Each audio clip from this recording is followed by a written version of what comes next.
नमस्कार। SPT news में आपका स्वागत है। पेश है 15 जुलाई बुधवार दोपहर 3:15 राजस्थान के विभिन्न शहरों की 15 बड़ी खबरें। राजस्थान विधानसभा के 75 वर्ष के अमृत महोत्सव का शुभारंभ बुधवार को वर्तमान और पूर्व विधायक के ऐतिहासिक समागम के साथ हुआ। विधानसभा परिसर में आयोजित इस विशेष समारोह में प्रदेश की लोकतांत्रिक यात्रा के 75 वर्षों की उपलब्धियां, संसदीय परंपराओं और विधायी विकास का याद किया गया। विधानसभा अध्यक्ष वासुदेव देवनानी की अगुवाई में आयोजित कार्यक्रम में वर्तमान और पूर्व विधायक एक मंच पर नजर आए। विधानसभा अध्यक्ष वासुदेव देवनानी ने कहा कि राजस्थान विधानसभा के 75 वर्ष लोकतांत्रिक मूल्यों, जन भागीदारी और संवैधानिक परंपराओं की सशक्त यात्रा के प्रतीक हैं। उन्होंने कहा कि देश की पहली विधानसभा के रूप में राजस्थान विधानसभा ने अपने 75 वर्ष पर अमृत महोत्सव आयोजित कर एक नई परंपरा की शुरुआत की। राजस्थान में पुलिस विभाग लंबे समय से अधिकारियों की भारी कमी से जूझ रहा है। खासकर उप निरीक्षक और सहायक उप निरीक्षक के लगभग आधे पद खाली पड़े हैं। इसका सीधा असर पुलिस थानों की कार्यप्रणाली, अपराध अनुसंधान, कानून व्यवस्था बनाए रखने और आम जन को समय पर पुलिस सेवाएं उपलब्ध करवाने पर पड़ रहा है। स्थिति इसलिए भी गंभीर है क्योंकि वर्ष 2021 की एसआई भर्ती परीक्षा रद्द होने के बाद नई नियुक्तियां नहीं हो सकी। वहीं विभागीय पदोन्नतियां भी समय पर पूरी नहीं हुई। पुलिस विभाग से कांस्टेबल से लेकर आईपीएस तक कुल 1,25,472 पद स्वीकृत हैं। इसमें केवल 97,458 पद ही भरे हुए हैं, यानी 28,014 पद रिक्त हैं। रेलवे सुरक्षा बल के कर्मियों को यात्रियों की टिकट जांचने या बिना टिकट यात्रा करने पर जुर्माना लगाने का अधिकार नहीं है। इस संबंध में वाराणसी मंडल के सहायक वाणिज्यिक प्रबंधक ने क्लियर किया है। दरअसल पिछले कुछ दिनों से इसे लेकर फर्जी सूचनाएं शेयर हो रही थी। रेलवे ने क्लियर किया है कि यदि रेलवे सुरक्षा बलों के कर्मियों को यात्रियों के टिकट जांचने या बिना टिकट यात्रा करने पर जुर्माना लगाने का अधिकार नहीं है। इस संबंध में वाराणसी मंडल के सहायक वाणिज्यिक प्रबंधक ने पत्र जारी कर स्थिति स्पष्ट की। राजस्थान में बारिश का इंतजार अभी और लंबा हो सकता है। भारतीय मौसम विज्ञान विभाग के अनुसार दक्षिणी पश्चिमी मानसून फिलहाल कमजोर पड़ गया है और अगले एक सप्ताह तक प्रदेश के अधिकांश हिस्सों में अच्छी बारिश की संभावना नहीं है। मौसम विभाग का कहना है कि 20 जुलाई के आसपास बंगाल की खाड़ी में नया सिस्टम बनने के बाद ही बारिश की गतिविधियां दोबारा तेज हो सकती है। मौसम वैज्ञानिकों के अनुसार फिलहाल राजस्थान में मानसूनी हवाओं का प्रवाह कमजोर है और ऊपरी वायुमंडल में कोई सक्रिय मौसम प्रणाली मौजूद नहीं है। यही कारण है कि मानसून पूरे प्रदेश में पहुंचने के बावजूद बारिश की गतिविधियां लगभग थम गई है। जयपुर के जोटवाड़ा स्थित हाथोज में प्राथमिक स्वास्थ्य केंद्र पर साइबर ठगों ने धौंस दिखाकर एएनएम से 70,000 रुपए ठग लिए। इस पूरी वारदात की नींव अस्पताल के ही डॉक्टर द्वारा बिना वेरिफिकेशन पूरे स्टाफ का डाटा ठग को देने से हुई। इसके बावजूद डॉक्टर मीनाक्षी सिंह ने मामले से पूरी तरह पल्ला झाड़ लिया। डॉक्टरों का कहना है कि यह एएनएम का पर्सनल मैटर है, उनका नहीं। डॉक्टर ने कहा कि मैंने तो सिर्फ फोन पर मांगी गई जानकारी दी थी, मेरी गलती नहीं है। पैसे के लेन देन की बात कृष्णा ने की है, इसलिए पुलिस में शिकायत भी वही करेगी। थाईलैंड सरकार ने भारतीय नागरिकों के लिए वीजा फ्री एंट्री की सुविधा को आगे भी जारी रखने का बड़ा फैसला किया है।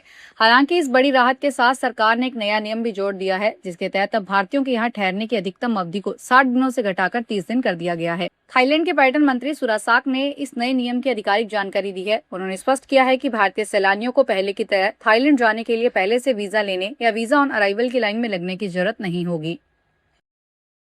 बीकानेर से एक 10 साल का बच्चा लापता हो गया। घर से कॉपी और किताब लेने की बात का कहकर साथ में पानी की बोतल लेकर निकला था। काफी देर तक घर नहीं लौटा तो परिजनों को चिंता हुई और तलाश शुरू की। जांच के दौरान पता चला कि लड़का बीकानेर से रवाना हुई तिरुवनंतपुरम नॉर्थ एक्सप्रेस में सवार होकर पाली रेलवे स्टेशन पर उतर गया। सूचना मिलते ही अभय कमांड सेंटर की टीम सक्रिय हो गई।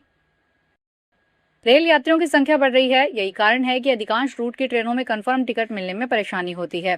मेल एक्सप्रेस के साथ ही वंदे भारत जैसी प्रीमियम ट्रेनों जिनमें किराया अधिक रहता है में भी यात्रियों की संख्या बढ़ रही है। अप्रैल-जून 2026 के दौरान उत्तर रेलवे से चलने वाली वंदे भारत ट्रेनों में 1,47,462 यात्रियों ने यात्रा की, जबकि पिछले वर्ष इसी अवधि में यह संख्या 80,394 थी। इसी प्रकार यात्री संख्या में 83% की वृद्धि हुई है। वंदे भारत ट्रेनों से प्राप्त आय 7 करोड़ 67 लाख रुपए से बढ़कर 13 करोड़ 21 लाख रुपए हो गई, जो 72% की वृद्धि को दर्शाती है। राजस्थान में कोटपुतली बहरोड जिले के नीवराना थाना क्षेत्र में पुलिस ने अवैध रूप से भंडारित किए गए करीब 8 लाख रुपए के पटाखों का जखीरा जब्त किया है। पुलिस अधीक्षक सतवीर सिंह ने बुधवार को बताया कि थाना प्रभारी सुरेंद्र यादव के नेतृत्व में गठित पुलिस दल ने मंगलवार शाम को मोहित गोयल से अवैध पटाखों से भरी 58 पेटियां और 3 प्लास्टिक के कट्टों से भरे पटाखे बरामद किए, जिनकी अनुमानित कीमत करीब 8 लाख रुपए बताई जा रही है। पाली के खोड़ स्थित महात्मा गांधी राजकीय उच्च माध्यमिक विद्यालय में बुधवार को विद्यार्थियों ने हिंदी माध्यम की पढ़ाई की मांग को लेकर विरोध प्रदर्शन किया। छात्रों ने स्कूल के मुख्य प्रवेश द्वार पर ताला लगा दिया और लगभग 4 घंटे तक धरना दिया। इससे विद्यालय की शैक्षणिक गतिविधियां प्रभावित हुई।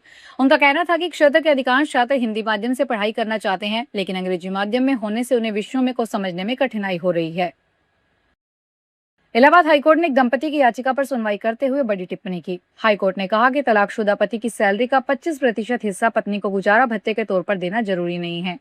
मामले की सुनवाई कर रहे जस्टिस अचल सचदेव ने कहा कि यह सिर्फ एक सामान्य दिशा निर्देश है और कोर्ट के पास मामलों के तथ्यों के आधार पर इससे कम या ज्यादा भत्ता तय करने का अधिकार है। इसके साथ ही कोर्ट ने पत्नी को मिलने वाले मासिक भत्ते को 12,000 रुपए से बढ़ाकर 20,000 रुपए कर दिया। केंद्र और राज्य के खुफिया विभाग की ओर से स्थानीय पुलिस के सहयोग की नागौर जिले के डिगाना व डीडवाना कुचामन के कुचामन सिटी में होटल में बांग्लादेशी महिलाएं पकड़ी गई। इन 5 महिलाओं में 4 बांग्लादेश और एक बिहार की मूल निवासी है। सीआईडी व पुलिस ने पूछताछ के बाद इन बांग्लादेशी महिलाओं को पुशबैक करने का एक निर्णय किया है। इसके लिए खुफिया विभाग ने केंद्रीय गृह मंत्रालय को रिपोर्ट भेजकर महिलाओं को वापस बांग्लादेश भेजने की स्वीकृति मांगी है। मंजूरी मिलने के बाद सीमा सुरक्षा बल के माध्यम से बांग्लादेश भेजा जाएगा। अलवर जिले के लक्ष्मणगढ़ थाना क्षेत्र के चिमरावली गोट गांव में पुरानी रंजिश को लेकर एक ही परिवार के 2 पक्षों में लाठी डांचे में हमला हो गया। घायलों को लहूलुहान हालत में लक्ष्मणगढ़ से जिला अस्पताल रेफर किया गया। घायल राज मेहरा ने बताया कि दोनों पक्ष आपस में रिश्तेदार है। इनके बीच पहले भी विवाद हो चुका है, जिसे समाज के लोगों ने बैठकर सुलझा लिया था। हालांकि समझौते के बाद से ही दोनों परिवारों के बीच बातचीत पूरी तरह बंद थी। पाली जिले के सुमेरपुर विधानसभा इलाके के गुंदोज और आसपास के दर्जनों गांवों के ग्रामीणों के लिए राहत की बड़ी खबर सामने आई है। जोधपुर डिस्कॉम ने क्षेत्र में विद्युत तंत्र को मजबूत करने और बिजली कटौती की समस्या के स्थायी समाधान के लिए गुंदोज 132 केवी विद्युत ग्रिड सब स्टेशन के निर्माण के लिए 76 करोड़ रुपए की राशि की वित्तीय और प्रशासनिक स्वीकृति जारी कर दी है। इससे आसपास के 50 गांवों की बिजली की समस्या से छुटकारा मिल जाएगा। वर्तमान में इस ग्रामीण क्षेत्र में लंबी लाइनों और ओवरलोडिंग के कारण अक्सर लो वोल्टेज, अघोषित बिजली कटौती और बार बार ट्रिपिंग की गंभीर समस्या बनी रहती है। अहमदाबाद के 2 जुड़वा भाइयों की शक्लों का बिल्कुल एक जैसा होना उन दोनों के लिए आफत बन गया है। यहाँ तक कि चेहरों को स्कैन करने वाली मशीन भी उन्हें अलग अलग पहचानने में फेल हो गई। लिहाजा उन दोनों ने सरकार से मदद की गुहार लगाई है। मामला अहमदाबाद के जुड़वा भाई संजीव और राजीव छाजेर का है। दोनों ही भाई बिजनेस करते हैं और अक्सर हवाई यात्रा करते हैं। समय बचाने के लिए उन्होंने डीजी यात्रा ऐप पर रजिस्ट्रेशन करवाया ताकि चेक इन का काम मिनटों में निपटाया जा सके, लेकिन एयरपोर्ट पर तमाम लेटेस्ट टेक्नोलॉजी के बावजूद वे इस डीजी यात्रा में फंस जाते हैं। फिलहाल इस बुलेटिन में इतना ही। फिर हाजिर होंगे बड़ी खबरों के साथ।